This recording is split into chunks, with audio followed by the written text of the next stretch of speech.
Hi there, it's Martha. Welcome to Mindful Movement. This practice is going to be partially seated exercises in a chair or a stool and partially some supine exercises on the floor. Please be sure before you begin this exercise session or any exercise session that you have the go-ahead from your healthcare provider. If there's any question about whether this particular exercise practice is appropriate or safe for you, please err on the side of caution and just get clearance before you begin.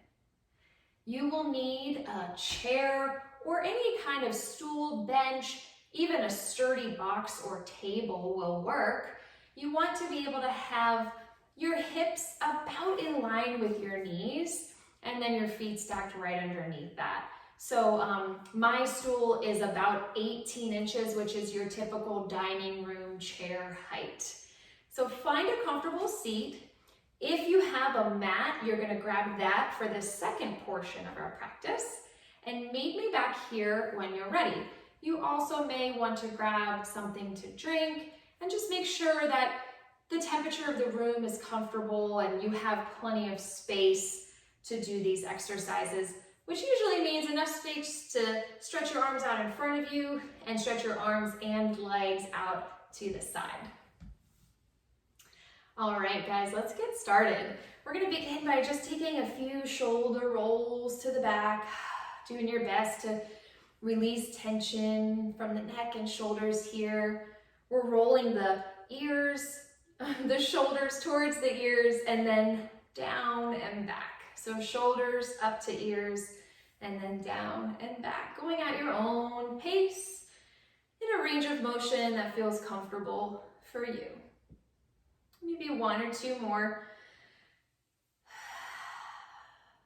Great, and then we'll drop the left ear in the direction of the left shoulder, lengthening and stretching out the right side of the neck here. If you're tempted to take your hand and grab onto the head and pull it down, I would urge you not to do that. That can add a little too much strain on the neck muscle. Just let gravity do that work for you and release tension on the right side of the neck. When you're ready, you can come back through center and go in the other direction. Don't rush, just take your time, really giving your neck enough time to kind of loosen up. Sometimes that can be a really tight area of the body. Take a few deep breaths while you're here. Notice if you're furrowing the brow or clenching the teeth. And try to soften the face as much as you can. Come back to center when you're ready, please. And this time we're gonna turn and look over the left shoulder. So we're turning the head now over to the left, just as far as it will comfortably go. No need to force here. And hold there for just a few moments. Again, breathing deeply.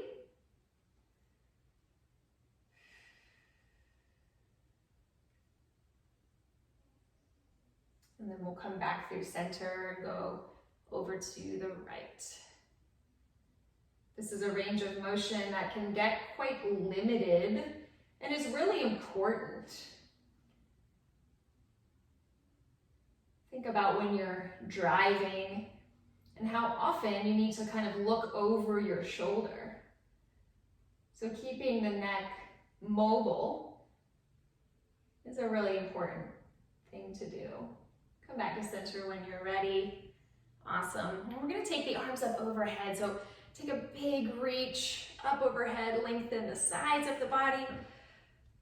And then we'll bring those hands back down. I'm gonna do that a couple more times. Just take your time.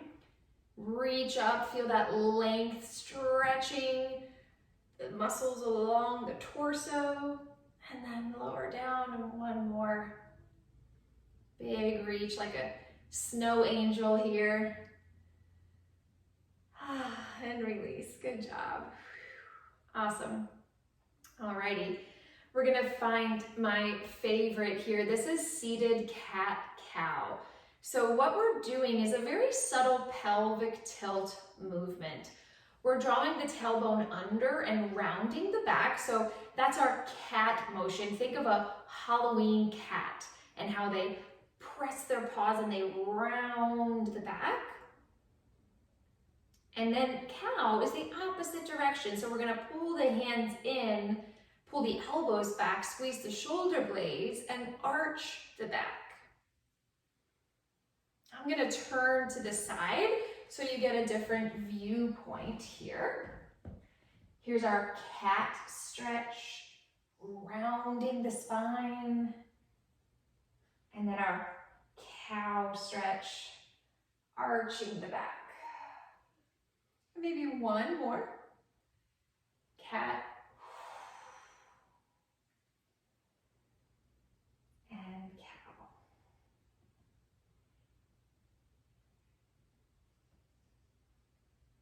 Good. Come on back to neutral spine. So in your neutral spine, there's a subtle curve in the low back. It's neither exaggerated in either direction, so forward or backward.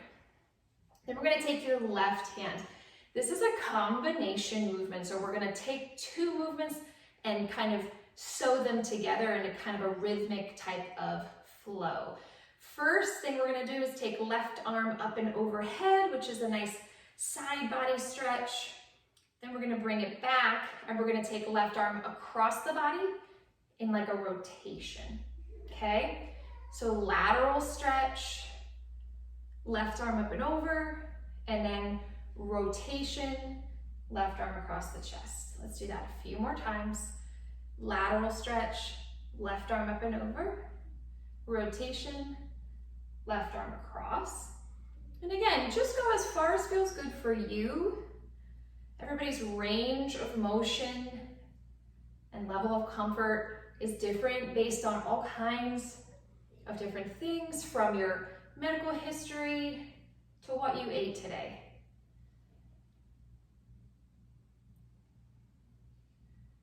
Good job. Let's take one more, please. Reach up and over, and then reach across.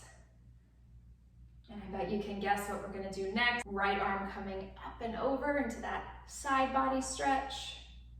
And then right arm pressing across the chest into that spinal rotation. Ready? Right arm up and over. Now your left hand can be pretty much wherever it feels comfortable. Maybe you like it on the hip. Maybe you like it in your lap.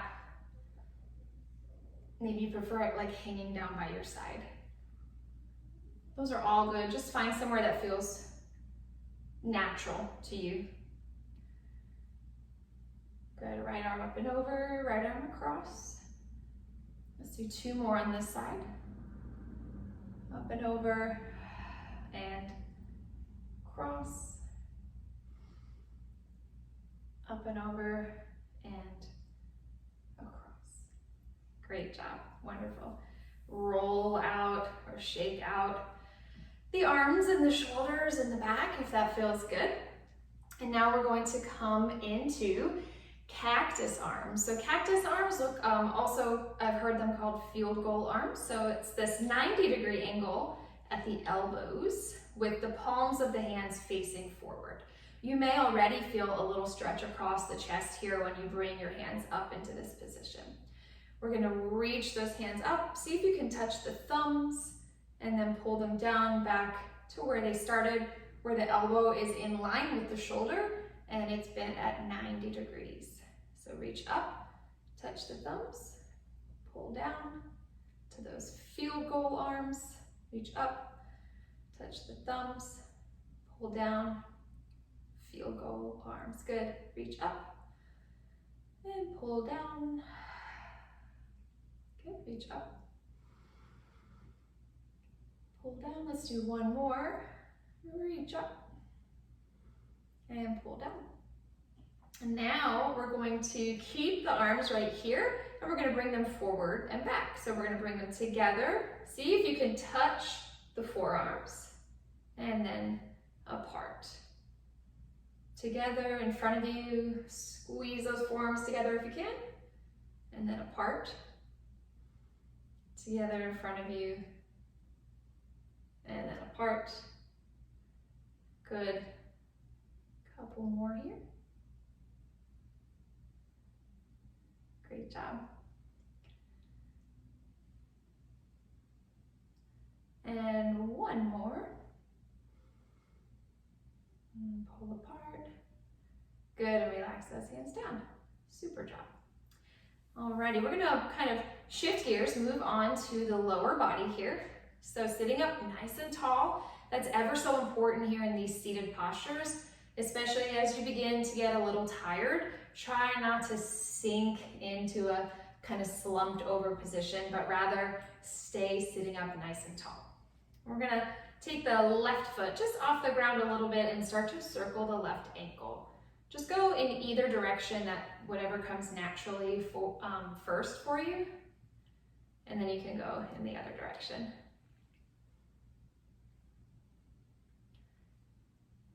Good, and if it feels good to switch directions more than once, that is totally fine. Good. And release that left foot down, bring the right foot up. Same thing here, starting in one direction, taking a couple circles in that direction, and then switching. And again, you can go back and forth. Just what feels good in your ankle joint today. Awesome. Go ahead and place that right foot down. We're gonna come into some seated calf raises here. So what we're doing is basically just coming up onto the tippy toes and feel the muscles in the backs of the legs, those calf muscles kind of engage, harden, right? As you tippy toe, and then we'll lower down. So tippy toe, feel that squeeze in the backs of the legs, and then lower down. Take your time.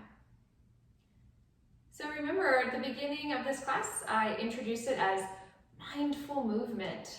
You might have been like, oh, that's a cute name. But really, why is it called mindful movement? It's because we're not moving incredibly fast. We are not moving against very much force, right? We're not using really any external load like dumbbells or resistance bands. We're just using body weight against gravity and really focusing on these finer points, right? Fairly simple movements, but doing them with intention, doing them really, really well to get the most out of them. So I hope that you can feel that here as you tippy toe and engage the backs of the legs and hold it there for a second and then lower back down. Maybe we'll do one more of these. Awesome. Then we're going to change this up into knee lifts. So I find in knee lifts, it's really challenging to maintain a nice upright posture. So focus in there on the core, on the muscles that wrap around the midsection of the body to keep us upright and stable, and try to sit up really well. And then we're going to lift just alternating knees. So left knee, and bring that down, right knee, and bring that down. This isn't about how high you can lift the knee or anything like that. This is just a intentional marching movement. We're simulating like walking up stairs or something along those lines. Using the hip flexor muscles. Good, using the abdominal muscles again to stay tall.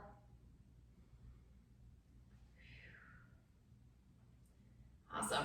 We're going to add on to this movement if you feel comfortable doing so. So this is a two-part benefit. We're going to add a little upper body movement to get the arms moving again, get the muscles working in the upper body.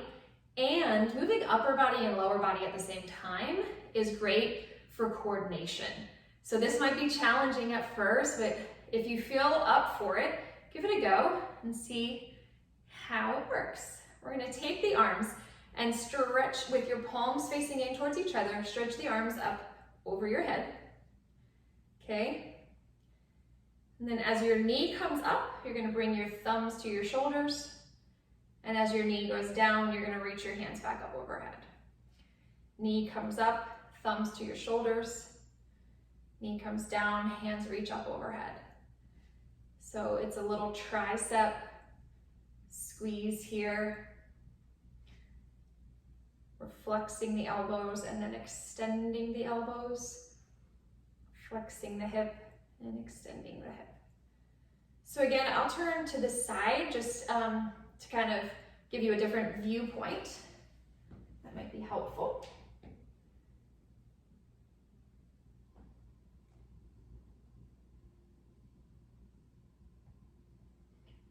A little coordination involved here.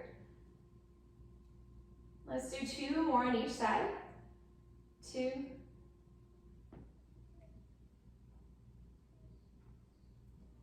And 1.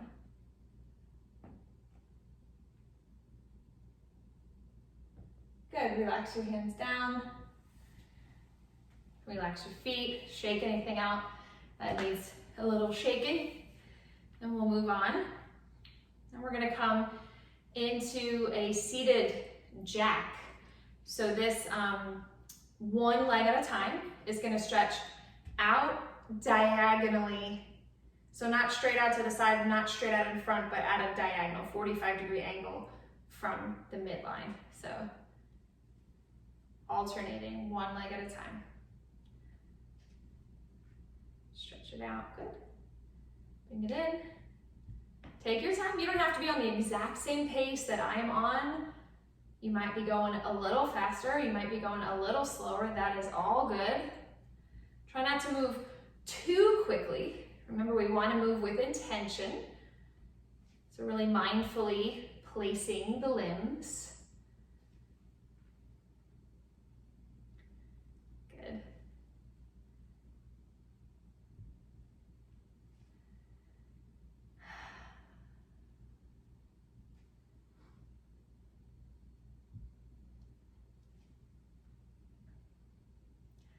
All right, and again, we're gonna add some upper body movement here to get the heart working a little bit harder. When we move lower body and upper body together, we ask a little more of the cardiovascular system.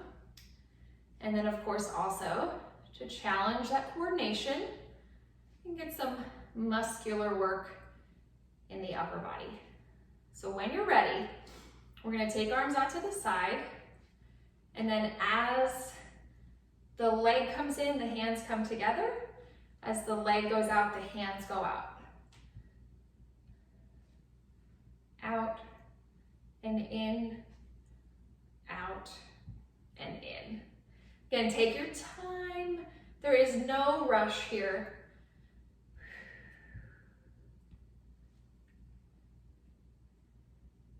Good.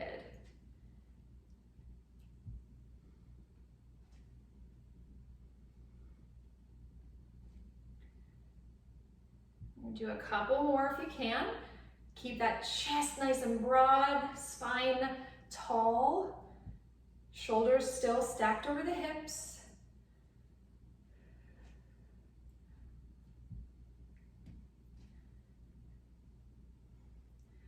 Good, let's do one more on each leg here. 1 and last one. Whew. All right. Again, maybe shake out the arms, roll out the ankles, whatever needs a little shaking. Always feels good to me to move a little bit to transition from one exercise to the next. And we are going to get down onto the floor. Now, if that's intimidating for you, you don't have to get down on the floor. You can see how it goes and then say, okay, maybe I can do that, or no, I definitely can't. Just see what feels safe and appropriate for you. You can watch these supine exercises first if you'd like to, or if you feel ready, come and join me. I will walk you through what I think is the safest way to get from your chair to the floor and back up. So we're gonna stand out of the chair, obviously. Take a moment here when you stand up for the first time in like 20 minutes to notice if you feel lightheaded, if you need to grab a drink of water, if you need a little pause in the video, When you stand up from being seated for an extended period of time, give your body a little moment to adjust. And that is the same here as well. Even though we're getting ready to lie down, we don't want to rush into a position change. When you're ready to come down onto your mat, I want you to grab on with one hand to either the back of your chair if you have a chair with a back, and I don't have a chair with a back, so I'm gonna put my weight here on the seat of my stool. Then you're gonna take your inside leg, the leg that's closest to your chair, down to the ground first by coming onto that knee. Now here I am, I've got one hand on the chair and I've got one knee already on the ground. Now it should be fairly safe for me to bring the other knee down, and then I can take my hands, I've got both knees on the floor, off the chair and come down to basically like an all fours position. Once you are in all fours, you are going to kind of bring your feet out to one side and then stretch your legs out in front of you. I hope that was helpful in getting down from the chair to the mat. Alrighty. Just make sure your chair is not going to be in your way, but you want it close enough that you can use it to help you get up off the floor as well.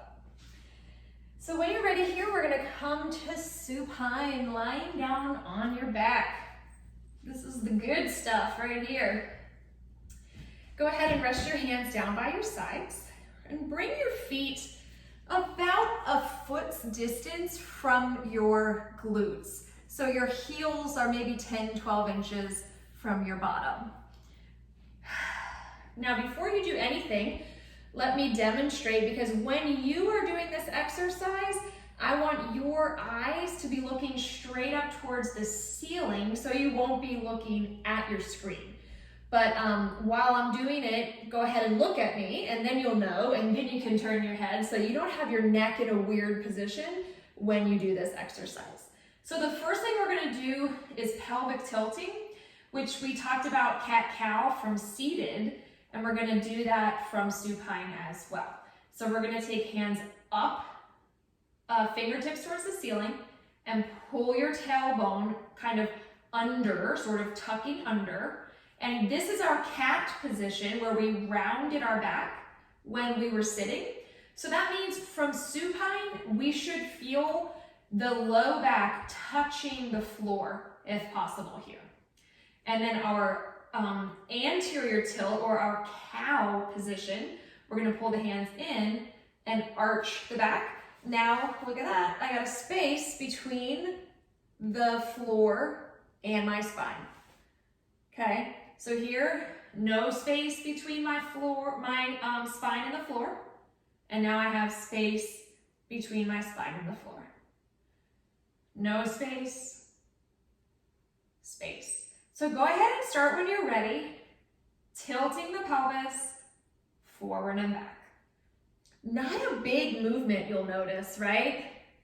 It's a very subtle, very small movement, but you should be able to feel that difference from when your back is touching the floor and when your back is not touching the floor. Good. All right, and then we'll rest those hands down on the floor, and we're going to come to neutral spine, and then we're going to begin to just start a little lifting of the pelvis, of the hips off the ground, and then lower, and lift, and lower. So again, don't start until you've looked and you're like, okay, I know what we're doing, and then turn your head, look up towards the ceiling. You don't want to be lifting your hips with your head in this rotated position. It's just not really incredibly healthy for your spine. So eyes looking towards the ceiling, and then we're going to press into the bottoms of the feet, and you'll feel this probably in the backs of your legs, the hamstrings, and probably also the glutes, as you press into the bottoms of the feet and lift the hips straight up off the mat. It doesn't have to be super high, right? So don't worry about getting the hugest movement, just until you feel that engagement in the backs of the legs. Hold there for a moment, and then lower back down. This is called bridge, and it is a wonderful strengthening movement for the muscles along the back side of the body. So the backs of the legs, the butt, and the back itself.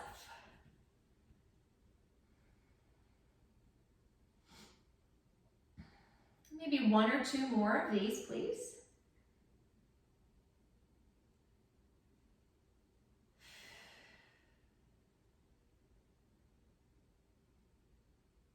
Good job. Awesome. All right, and then remember how we did that seated march with one leg lifting? We're going to do the same from supine. So this is supine march, and we're going to bring that knee so that it's just about right over top of the hip joint, as if imagine like you were marching, right? But we're in a lying down position, and then alternate until the other knee is right over the hip. Now, as you bring the knee over the hip, you want to draw the navel towards the spine. So that's your lower abdominal muscles pulling in, and then they kind of release, pull in, and release. Good. Now, if you're so inclined and you want to add on here, just like we did when we were seated, you can take the arms up overhead. Well, not really overhead, straight up towards the ceiling, I guess is a better description. And then same exact movement, right? Do you remember what it was? Thumbs to shoulders, and then straight back up. Thumbs to shoulders, straight back up. Thumbs to shoulders, straight back up. If this is like just too complicated and you're frustrated or you feel uncomfortable anywhere in the body, just skip the upper body. See if you can focus on the lower body. That's totally fine.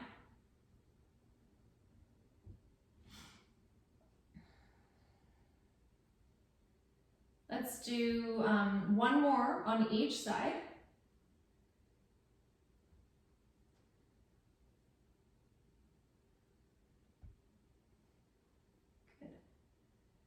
Awesome, and then we're gonna leave your legs right where they are. Just relax your hands down by your sides. And if you would cross your right ankle over your left thigh, please. So we're gonna cross into figure 4. It's one of my favorite stretches here. You'll probably feel this stretch here on the outside of the hip of your leg that's crossed. Maybe in the low back, maybe in the glute.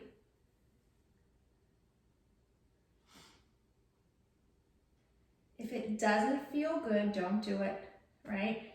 This might be intense depending on what you have going on in your hips.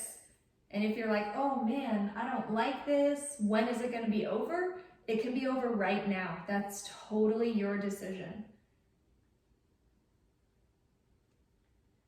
If you're still here with me in figure 4, take a couple deep breaths. Imagine pushing your right knee away from your body. So kind of pressing out towards the end of your mat.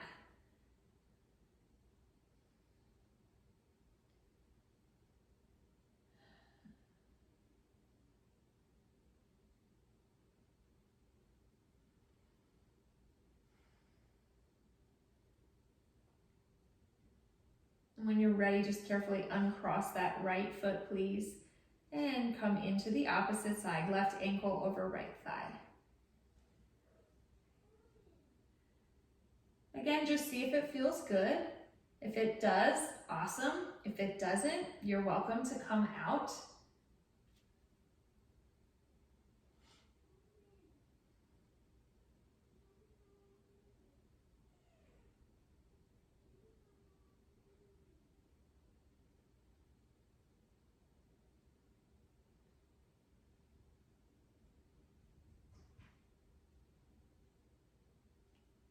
Maybe one more deep breath here.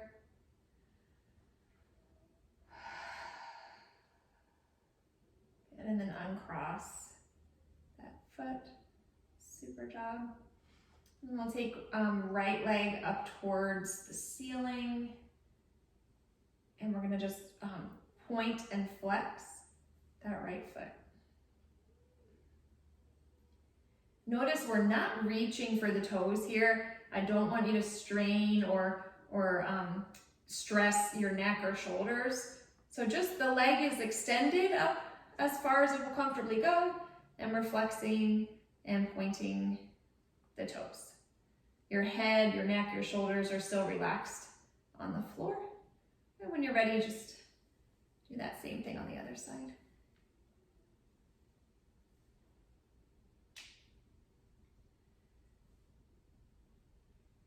Take your time. If one position feels really good, like when you pull your toes down, if that feels really nice on the back of your knee, feel free to stay there. Same thing if this feels really good on the front of your ankle, you can stay there. You can keep on pulsing back and forth if that feels good.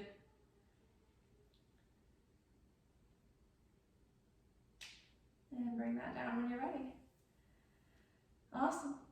We're gonna come over onto all fours, okay? So we're gonna roll onto either side. Which side feels like stronger or more comfortable or more easy for you to come onto that side? So come onto that side, and then this top hand is gonna be the one to press down first. So here's our first point of contact. And then this bottom hand is gonna be the second. And we're gonna come over onto all fours, just the same kind of way that we did, just in reverse, right?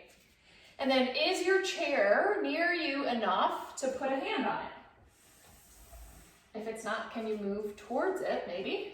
And look, we're kind of backwards from where we started, right? Sort of in the reverse order. So what are we gonna do next? We're gonna take our outside leg, right? So that our inside leg is still down. Then we're gonna take this outside hand. So my inside hand is on the chair. My outside hand is coming to the thigh of my outside leg. This foot is firmly planted. And then, ta-da! Again, I hope that's helpful. I know that's such a challenge getting up and down. So I hope that that is a little bit helpful for you. The best recommendation that I've heard is one point of contact at a time. Hand, hand, knee, knee, and vice versa. So that is the end of our mindful movement practice. I hope that you really enjoyed that, and you will follow me on YouTube and Facebook, and please let me know if you have feedback, questions, suggestions, special requests, or anything like that. Take care, friends. Be well. Thank you so much.